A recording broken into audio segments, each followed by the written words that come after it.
Ada banyak orang berperan ketika aman, harmonis. Tapi banyak juga di antara kita baru merasa berperan kalau ada masalah. Nah ini kan sebuah, tetapi ini proses demokrasi. Atau begini, Ya. mungkin Pak Prabowo-nya nggak apa-apa. Seperti Mas Pipin tadi, kalau sudah kita mau ngegas kata Mas Andri tadi, menggegas setelah pelantikan, semua satu kesatuan. Tidak dibeda-bedakan mana oposisi mana enggak. Yang kata bilang. Cuman prakteknya ada orang yang sekitarnya itu mungkin overacting. Mengolah tadi itu Mas Tejo. Jadi ini padahal nggak apa-apa, Pak Prabowo nggak apa-apa sama ini. Pasin. Tapi supaya Pak Prabowo nggak kesini gitu loh. Pembisik. Nah itu gimana menghindari itu? Contoh yang paling konkret, saya nggak ada problem sama Pak Jokowi. Cuman sering ngeritik iya, tapi seperti Pak Agung Gumelar bilang kritik tidak dari kebencian, tapi karena saya suka negeri ini. Oke. Pak Prabowo datang saya mantu, Pak Prabowo enggak, Pak Jokowi datang saya mantu. Tapi Sujiwo Tejo enggak divaksin waktu istana bikin. Kalau enggak, saya enggak divaksin loh, vaksin di AstraZeneca, di Galeri Nasional, seniman-seniman budayawan Jakarta Medan Merdeka. Dalam istana yang ada ini. Saya enggak gimana yo, Sujiwo Tejo bukannya saya mau merasa besar enggak di kalau akhirnya 3 hari kemudian saya diundang Dewan Pers untuk vaksin saya. Dewan Pers yang, kalau enggak saya sudah mati mungkin sekarang. Gitu. Artinya apa? Nah, bagaimana menghindari lingkaran-lingkaran gitu? Saya yakin Pak Jokowi enggak ada masalah. Tapi lingkarannya jangan untuk nyenangin Pak Jokowi. Berarti yang ganggu dari dalam Mbah Tejo maksudnya? Yang ganggu dari dalam? Katanya kalau berbangsa dalam stadion harusnya sama dong. Mau Tejo itu suka ngeritik, mau udah tetap vaksin aja. Jangan karena dia suka ngeritik nggak divaksin. Jadi Mas Tejo, Mas kalau nggak ada Dewan Pers aku udah mati. Serius. Ini gimana ngatasin ini? Jadi gini dulu, saya ingin tuntaskan dulu Mas Tejo. Jadi secara konstitusional, secara konseptual, jadi pernyataan Pak Prabowo yang terakhir di PAN itu setelah ada kaitan dengan politik praktis. Itu yang dikatakan Mas Tejo tadi. Sudah ada olah mengolah. Nah, olah mengolah ini ada di mana? Kan ini kan sebenarnya itu yang saya katakan tadi, ada banyak orang yang berperan ketika ada masalah maka bikin masalah. Ini loh. Tetapi ada juga orang yang bisa berperan ketika harmonis, dan biasanya orang berperan dalam situasi yang harmonis itu konsep, bukan olah mengolah Mas Ciko.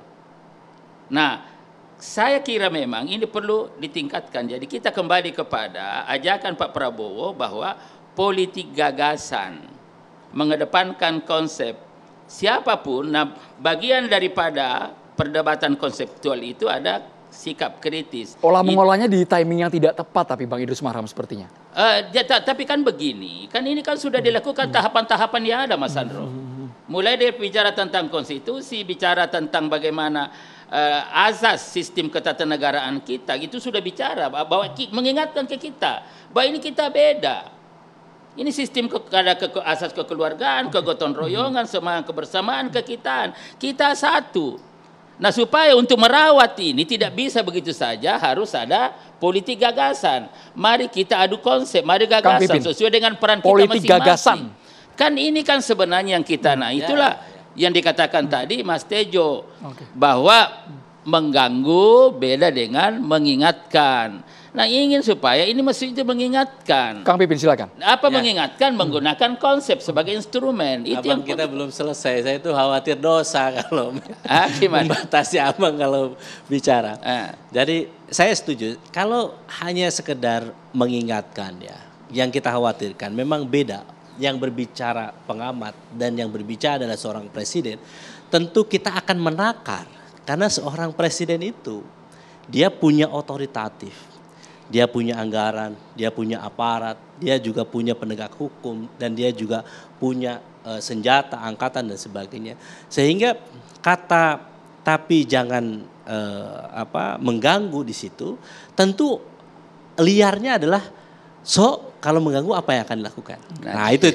Ya kan selalu nanti interpretasinya memang lebar. Makanya konsekuensinya Kang ya. Iya betul. Makanya di sini menurut saya ya, saya kira kita sangat berharap bagaimanapun ya, karena Pak Prabowo belum memerintah. Saat ini elected tetapi pemerintahan masih Pak Jokowi. ya. Dan kita sebetulnya punya kenangan yang cukup miris di era Pak Jokowi ini. Terjadi kriminalisasi, intimidasi. Kita juga melihat kalau catatan bahwa dari saat ini ya, Economist Intelligence Unit mengatakan Indonesia masuk ke negara demokrasi cacat sebetulnya.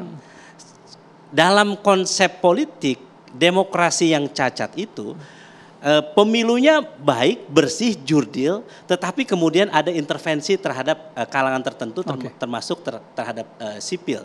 Tetapi kita semua menyaksikan kemarin itu pemilu kita tidak baik-baik saja. Bahwa bisa jadi tidak lagi cacat demokrasi, bisa jadi lebih dari itu.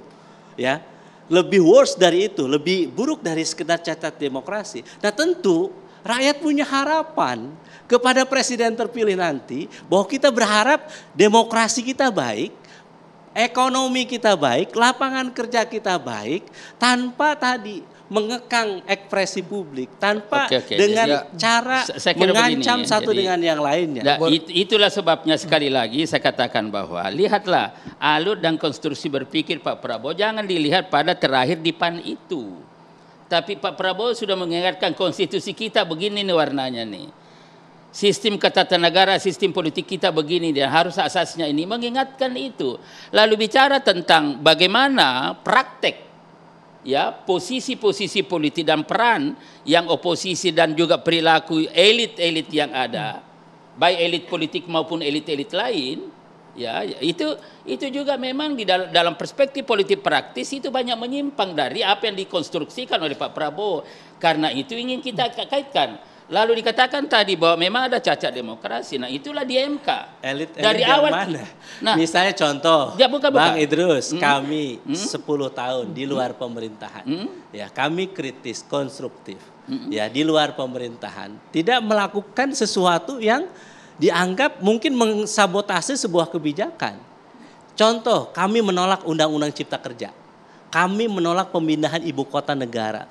Tidak ujuk-ujuk, tiba-tiba penolakan kami di akhir. Misalnya dalam pengambilan keputusan. Jadi saya kira di sini kita tidak bicara PKS ya. Tanpa melakukan rasionalisasi pembahasan pembahasan pasal per pasal dalam mengkritik kebijakan pemerintah. Jadi ini bukan. Jadi menurut saya masih ini bukan jadi kecurigaan Bang tempat Idrus pembelaan PKS, terhadap tetapi ini adalah secara umum dan tepat. tadi kan sudah sepakat tidak ditujukan kepada PDIP, tidak kepada PKS. Jadi itu, tetapi Pak Prabowo melihat realitas politik praktis ini loh yang kita perbaiki. Bagaimana memperbaiki? Kembali kepada konstitusi. Bagaimana memperbaiki? Kembali kepada sistem ketatanegaraan, sistem politik, sistem pemilu dan lain-lain sebagainya yang asasnya ini nilai-nilainya ini. Dan kembali terhadap bahwa kita ingin bekerja sama, memang modal utamanya adalah trustworthiness.